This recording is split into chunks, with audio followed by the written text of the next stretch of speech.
Turn out کتنا ہوگا سر؟ Turn out سمجھتے ہیں کہ کم رہے گا؟ ظاہر ہے جو صورتحال آپ بتا رہے ہیں. دیکھیے تمام عوامل کو جب اکٹھا کیا جائے، خوف کو بھی اور ٹھنڈ کو بھی، اور پھر جو ہم نے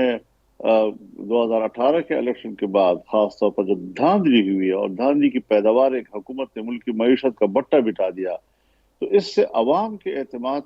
پر اثر پڑا ہے. اور لوگ ایک تو سردی کی وجہ سے بہت سے علاقوں میں ووٹ نہیں ڈال سکیں گے، اور پھر خوف کی وجہ سے لوگ نہیں نکل سکیں گے. پھر جو عمومی طور پر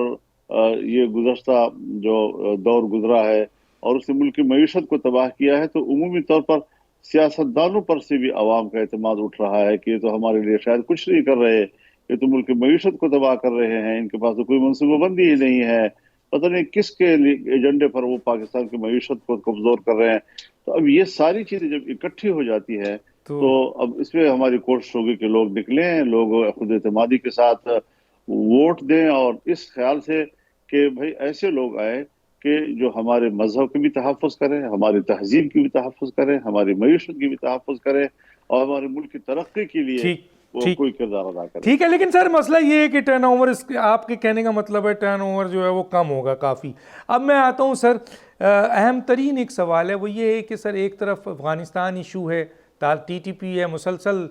دہشت گردی کر رہی ہے، دھمکیاں بھی ہیں، آپ اس کو فیس بھی کر رہے ہیں کے پی کے بلوچستان میں. پھر ایک طرف انڈیا کا بارڈر ہے جو مسلسل سازشیں کرتا رہتا ہے. اب ایک ایران ایشو پیدا ہو گیا سر، جو آپ کل بھی یہ آپ نے دیکھا کہ تو ایسی صورتحال میں 2 لاکھ پونے 3 لاکھ فوج انتخابی عمل کو کرے گی آ کے، یا وہ بارڈر کو سیو کرے گی، پاکستان کی سالمیت کو بچائے گی سر؟ یہ سوال بہت اہم ہے، لیکن ہم ان مشکلات سے گزر رہے ہیں. دیکھیے 3.5 لاکھ 4 لاکھ تک اگر ہماری فوج، مسلح افواج، وہ پولنگ اسٹیشنوں کو کنٹرول کرنے، علاقے میں قیام امن کے لیے خود جو ہے فیلڈ میں آئے، تو اس کا معنی یہ ہے کہ چاہے وہ پولیس ہو، چاہے وہ رینجرز ہوں، چاہے وہ فرنٹیئر کانسٹیبلری ہو، چاہے وہ فرنٹیئر کور ہو، وہ ناکافی ہو گئے ہیں. اور اب باقاعدہ فوج کو ہمیں میدان میں لانا پڑ رہا ہے تاکہ ہم وہاں پر اپنا امن و امان کو یقینی بنائیں. اور ظاہر ہے کہ جب امن و امان کا مسئلہ ایک انتہائی اہم عنصر کے طور پر انتخابات کے ماحول میں شامل ہوگا، تو پھر انہوں نے پھر زیادہ تر ترجیحات ان کی لا اینڈ آرڈر کا مسئلہ ہی ہوگا، ان کا سیکیورٹی کا مسئلہ ہوگا. تو اس سے جو پولنگ اسٹیشن تبدیل ہوں گے اور پولنگ اسٹیشنوں کو انہوں نے سیکیورٹی کے حوالے سے متعین کرنا ہوگا، تو وہاں تک پھر عوام کی پہنچ کا بھی مسئلہ بنے گا، کیونکہ دونوں چیزیں جو ہے الگ الگ